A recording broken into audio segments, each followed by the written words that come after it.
Right, take two. Today's Friday, so hey everyone, hope you guys have a good weekend, and a good week next week. Anyway, just a few updates here. I've changed all of I've changed all of my names. Let's try that again. I've changed my name on everything as far as I can remember,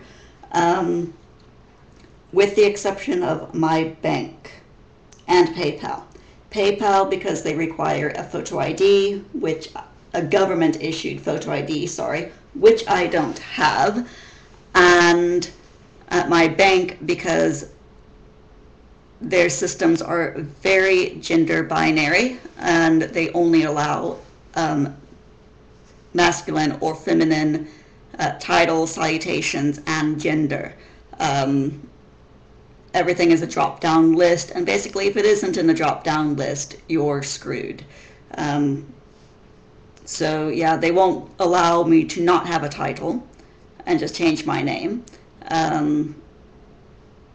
because it says gender on their forms and not physical sex. They won't allow me to keep my put my gender as either male or female. It has to be other, and of course, as my deed poll states, it has to, my deed poll says that my deed poll cover letter says that that I am other gender, instead of the binary, and yeah. So there's a bit of problems with that. I'm currently in the process of going through the complaints department at my local bank, from my bank at Santander, for any of you who are following along. So yeah, right now, as of yesterday, I'm in stage 2 of complaints. I'm hoping that they will, by me going through the complaints procedure, that the bank's home office will either put my new details in manually, bypassing their forms, or they will change their forms to allow not only myself but other transgendered, non-binary people to be able to change their details without all the hassle in future, which would be brilliant.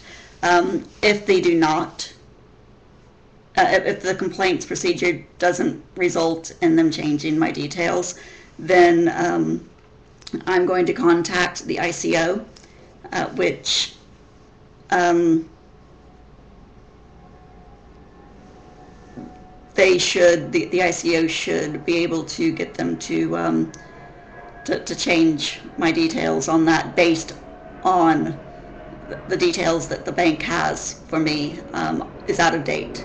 And if they refuse to change the out-of-date details, then they can get into a lot of trouble with the ICO. So we'll go down that route if I need to. Another thing that I want to tell everyone about is the WPATH, or as otherwise known as the World Professional Association for Transgender Health, have published their Standards of Care 7th version. This was just a few days ago, the 26th of September. Basically, I printed it out, and there's loads of interesting things in it. I printed out only the parts that pertain to me. So as a male to female a female to male transgender. So those of you who are male-bodied and are wanting to transition to a more feminine appearance, or children, young teens, you'll want to read the document for yourself, parents and stuff. I'll put the link to where you can get the document online. I'll post it down there somewhere, and the description probably. I'm just going to go through this real quick and let you know what all it's about. So basically, they're saying that, first of all,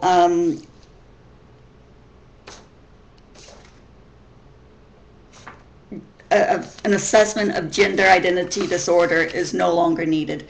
And the APA is going to be echoing this in their new edition of the DSM.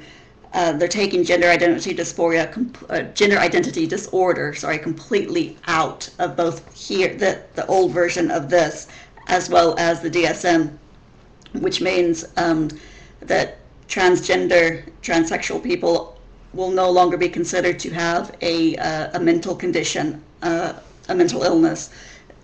Instead, they'll just assess you for gender dysphoria, which is a symptom of being transgender, as opposed to having a mental disorder, which is a lot better. It doesn't carry the stigma of having a mental disorder. Also in this, they're saying that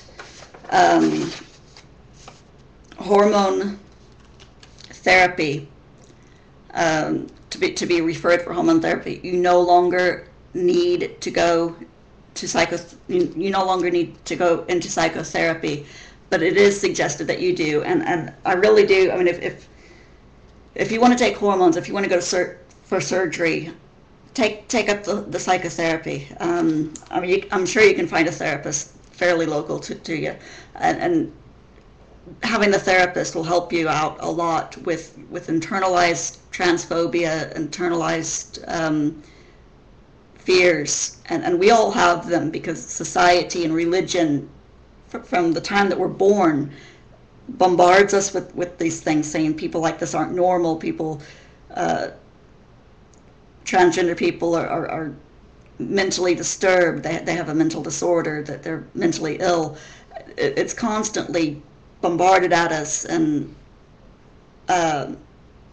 it shouldn't be, but it is, and having the therapist to talk to can really help these issues out, as well as having someone there to talk to who's professionally trained when changes and that start happening. That way, you can talk to them and say, well, is this normal? And they can reassure you, which is really good.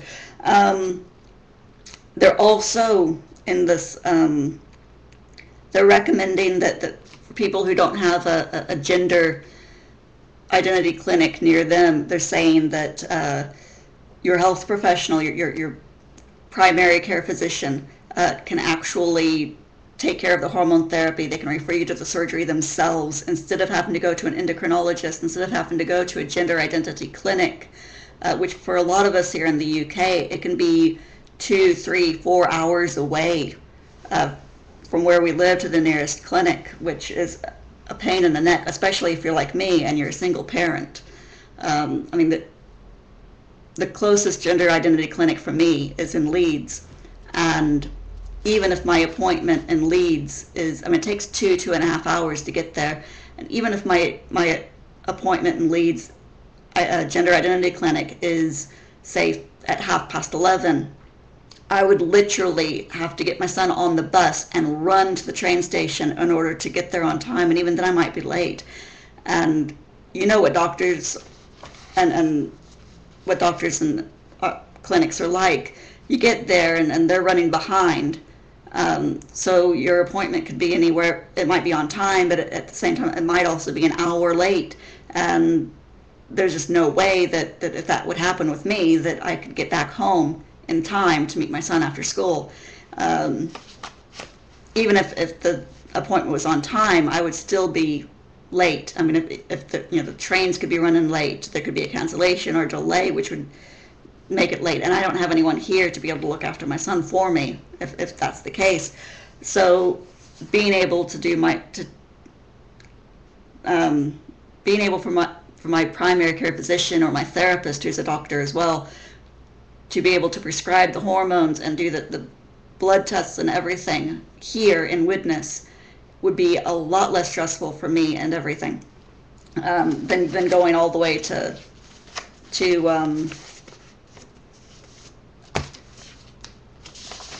Leeds and back.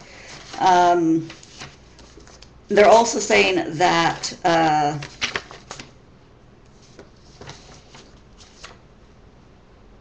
you no longer have they're also suggesting here that you no longer need to go through a certain amount of psychotherapy before you start hormones, and also real life experience. So the old standard was, you go see a therapist for so many months to get the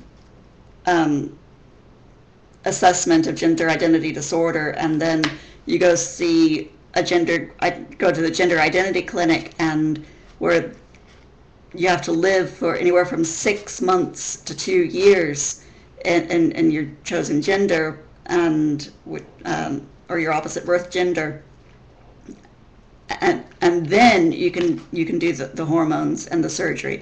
And for a lot of people, that's like throwing up a barrier, and it's like, well, especially if you're coming out late in life, like if you're my age, if you're 34 years old, and you go to your GP and you say, I'm transgender, I want to get on hormones to help me cope with my gender dysphoria,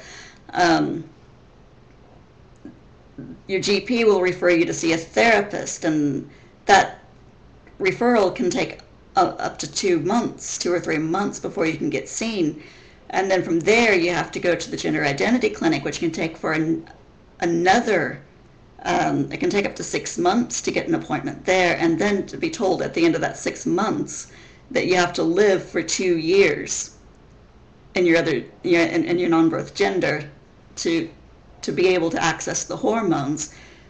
For someone my age or older, you can imagine how much hassle, how much stress and frustration that would cause. Because by the time we finish everything and we get our hormones taken, we're old.